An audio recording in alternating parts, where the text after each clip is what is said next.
Aspirants very warm welcome the YouTube channel of analyst IAS. तो recently US ने priority watch list में भारत को रखा है। इसके क्या सिग्निफिकेंसेस हैं, इंटेलेक्चुअल प्रॉपर्टी लेके भारत में कौन कौन सी चीज़ें हैं, कौन कौन से एक्ट्स हैं, ट्रिप्स का जो वर्ल्ड ट्रेड ऑर्गेनाइजेशन का है वो क्या है, रिलेटेड इससे चीज़ें। After that we will solving out today's problems and the main practice question which would be based on this topic. So let's start. Why news. So recently basically United States एक report release करता है which is USTR special 301 report. Now ये जो report है इसमें India को include किया गया प्रायोरिटी वॉच लिस्ट में कंट्रीज़ में, जैसे चाइना है, रशिया है, वेनेजुएला है और बाकी ये जो 3 अदर हैं, क्योंकि यहाँ इंटेलेक्चुअल प्रॉपर्टी के कंसर्न्स हैं इसके प्रोटेक्शन को लेकर के, एनफोर्समेंट को लेकर के। बीते कुछ सालों में जिसमें 2020-2021 आया तो भारत को इस लिस्ट में इंक्लूड किया गया है। अब ये रिपोर्ट क्या है, तो जो ऑफिस है यूनाइटेड स्टेट्स ट्रेड रिप्रेजेंटेटिव का, ये जो ऑफिस है ये रिलीज करता है 2024 की स्पेशल इस रिपोर्ट को। ये इफेक्टिवनेस दिखाती है यूएस के जितने भी ट्रेडिंग पार्टनर्स हैं उनका प्रोटेक्शन, एनफोर्समेंट क्या है, खास करके इंटेलेक्चुअल प्रॉपर्टी के राइट्स को लेकर के। अब ये एक एनुअल रिव्यू है ग्लोबल स्टेट का आईपी प्रोटेक्शन को लेकर के। ये जो है ये रिव्यू आता है सेक्शन 128 जो ट्रेड एक्ट 1974 है उसके तहत, और इसको ऑमनिबियस ट्रेड एंड कॉम्पिटिटिवनेस एक्ट 1988 में अमेंड किया गया था एंड उरुगे राउंड एग्रीमेंट्स एक्ट में। बेसिकली नाउ ये रिव्यू करती है 100 से ज्यादा ट्रेडिंग पार्टनर्स को इस साल के लिए। ये जो स्पेशल 301 रिपोर्ट आई है और इसमें 27 को प्रायोरिटी वॉच लिस्ट में रखा गया है, या इसको वॉच लिस्ट कहते हैं। 7 ट्रेडिंग पार्टनर्स जो प्रायोरिटी वॉच लिस्ट पे थे ये मोस्ट सिग्निफिकेंट कंसर्न्स दिखाते हैं, insufficient IP protection, enforcement actions, या अदरवाइज ये लिमिटेड मार्केट एक्सेस दिखाते हैं पर्संस के लिए जो इंटेलेक्चुअल प्रॉपर्टी प्रोटेक्शन पर रिलाई करते हैं, जिसमें अर्जेंटीना है, चाइना, इंडिया, इंडोनेशिया, रशिया और वेनेजुएला को इसमें रखा गया है। नाउ ये जो कंट्रीज हैं ये पर्टिकुलरली इंटेंस बायलैटरल एंगेजमेंट होगा आने वाले साल में, ताकि अपना जो आईपी प्रोटेक्शन है उसको इंप्रूव कर सकें। नाउ यहाँ 20 ट्रेडिंग पार्टनर जो वॉच लिस्ट पर हैं और मेरिट बायलैटरल अटेंशन पर हैं, ये एड्रेस करने के लिए हैं आईपी प्रॉब्लम्स को। इसमें है Algeria, Barbados, Belarus, Bolivia, Brazil और भी बहुत सारी कंट्रीज, उनके नाम उतना इंपॉर्टेंट नहीं है। Now what are the concerns जो यहाँ रेज हुए हैं, ये थोड़ी सी चीज है। तो अगर हम यहाँ कंसर्न्स की बात करेंगे तो सबसे पहला, भारत जो है वो कंसिस्टेंटली प्लेस हो रहा है खास करके प्रायोरिटी लिस्ट में, और इसी स्पेशल 301 रिपोर्ट में इंडिकेट करता है कि बहुत सिग्निफिकेंट कंसर्न है खास करके आईपी प्रोटेक्शन को लेकर के, उसका एनफोर्समेंट कैसे होगा, मार्केट एक्सेस कैसा होगा। रिपोर्ट के हिसाब से India one of the most challenging major economy रहती है जब आईपी प्रोटेक्शन की बात आती है। तो ये जो रिपोर्ट है ये आइडेंटिफाई करती है बहुत सारे शॉर्टकमिंग्स को जो इंडिया के आईपी एनफोर्समेंट में आते हैं।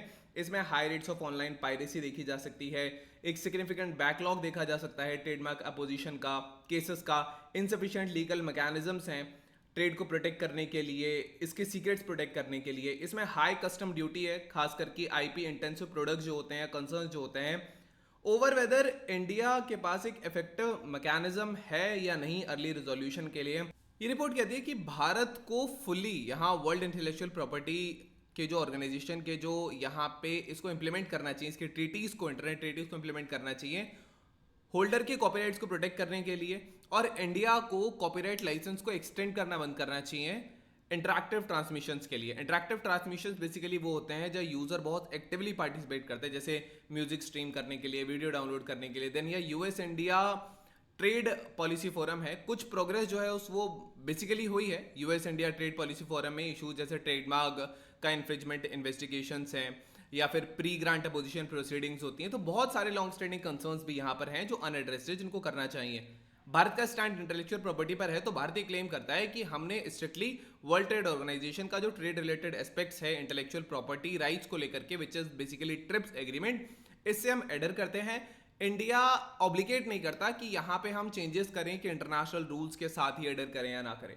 अब यहाँ पे बहुत अलग अलग टाइप के प्रॉपर्टी राइट रिलेटेड एग्रीमेंट्स है। पहला ट्रिप्स है, 1994 में एस्टैब्लिश हुआ, वर्ल्ड ट्रेड ऑर्गेनाइजेशन ने किया। ये मिनिमम स्टैंडर्ड्स देता है इंटेलेक्चुअल प्रॉपर्टी रेगुलेशन को लेकर के, copyright, trademark, geographical indications, industrial design, patents, ये सारी चीजें इसके अंदर आती हैं। देन वी हैव वीपो treaties, world intellectual property organisation treaties. ये जो एक्ट है ये ट्रीटी का एक्ट 1996 में आया था, वीपो परफॉर्मेंस एंड फोनोग्राम्स ट्रीटी 1996 में। ये इस तरीके से स्टैब्लिश हुआ। इसको वर्ल्ड इंटेलेक्चुअल प्रॉपर्टी ऑर्गेनाइजेशन जो है वो एडमिनिस्टर करती है। इसका एक ही एम है, वो है कि कॉपीराइट की प्रोटेक्शन को हार्मोनाइज करना और राइट्स को इंटरनेशनली रिलेट करना। ये एड्रेस करता है जितने भी चैलेंजेस पोज होते हैं, खासकर डिजिटल टेक्नोलॉजीज को लेकर के कॉपीराइट वर्कर्स को प्रोटेक्ट करने के लिए। Next is Paris convention for protection of industrial property. ये जो है इसको 1883 में एस्टैब्लिश किया गया था। ये वर्ल्ड इंटेलेक्चुअल प्रॉपर्टी ऑर्गेनाइजेशन इसको एडमिनिस्टर करता है।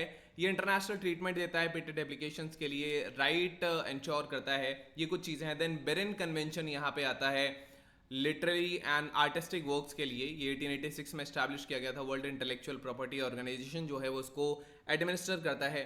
ये क्रिएटर्स को बेसिकली प्रोवाइड करता है, कुछ मीन्स देता है कि कैसे वर्क को कंट्रोल किया जाए, यूज़ किया जाए, कौन कर सकता है, किन टर्म्स पे कर सकता है। पेटेंट कॉपरेशन ट्रीटी है 1970 में एस्टैब्लिश हुई थी। World intellectual property organisation again इसको एडमिनिस्टर करता है। ये जितनी भी एप्लीकेशन फाइलिंग होती है पेटेंट को लेकर के अलग अलग कंट्रीज में, उनको ये स्ट्रीमलाइन करने का काम करता है।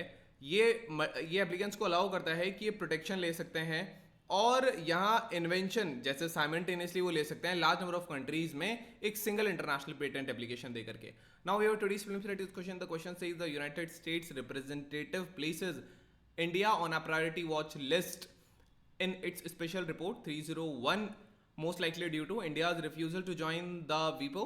Concerns about India's enforcement mechanisms for intellectual property rights like patents and copyrights, India's disagreement with trade-related aspects of intellectual property rights, high customs duties on goods related to intellectual property. Now we have today's main practice question. The question says the United States Trade Representative Special 301 report has consistently placed India on the priority watch list due to the concerns about intellectual property rights.